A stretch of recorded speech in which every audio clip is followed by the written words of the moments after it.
Every functioning environment relies on a baseline burden, the repetitive, heavy, and often solitary tasks that keep the system from stalling. For most of us, this is the daily reality of our work, a weight we carry without an audience.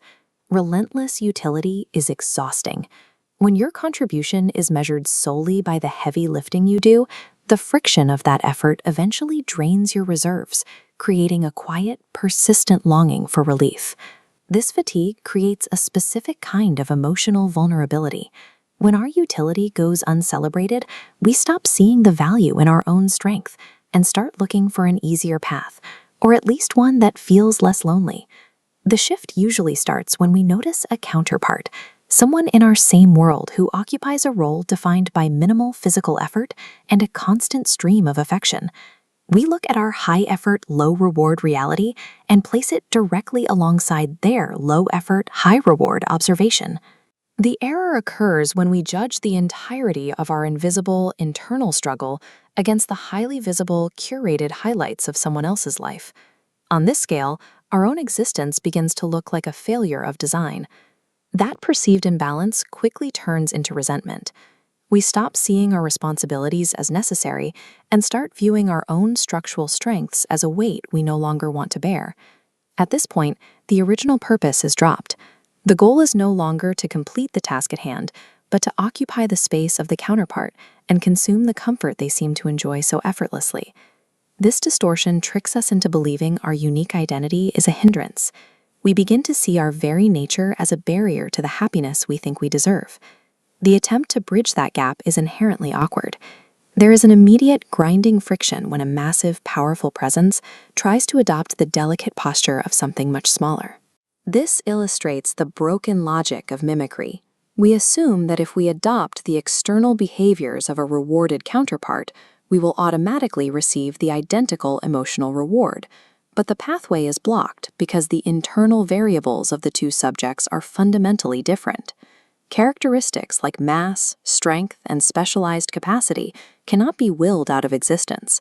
When you try to force a massive variable into a space designed for something light, the entire connection point shatters. The mechanical friction is undeniable. A high-capacity entity trying to occupy a low-capacity space generates heat and instability rather than the intended comfort. The environment doesn't offer acceptance, it pushes back.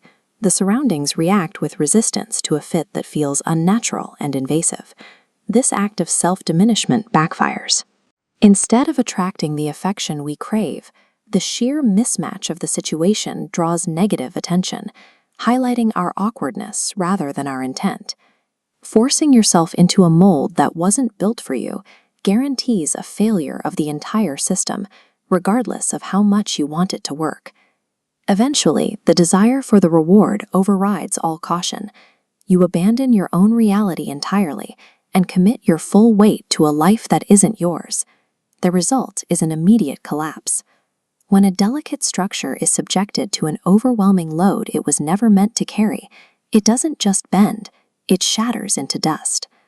The effort to extract affection directly causes the destruction of the very thing we want it to be part of. Claiming a life that doesn't belong to you does more than just fail. It crushes the ecosystem around you and the people you were trying to reach. The aftermath is total isolation. The environment rejects the destructive attempt at assimilation, leaving you standing alone in the debris of your own making. This is the dual loss. You failed to get the comfort you sought, and you've also lost the sense of purpose and dignity you once had. The real injury isn't the rejection by others, it's the realization that you willfully walked away from your own authentic power in order to be something that could never exist. Returning to the original task requires a shift in perspective. You begin to see that the burden you once hated actually requires a massive, unique capacity, a strength that is entirely absent in the life you tried to copy.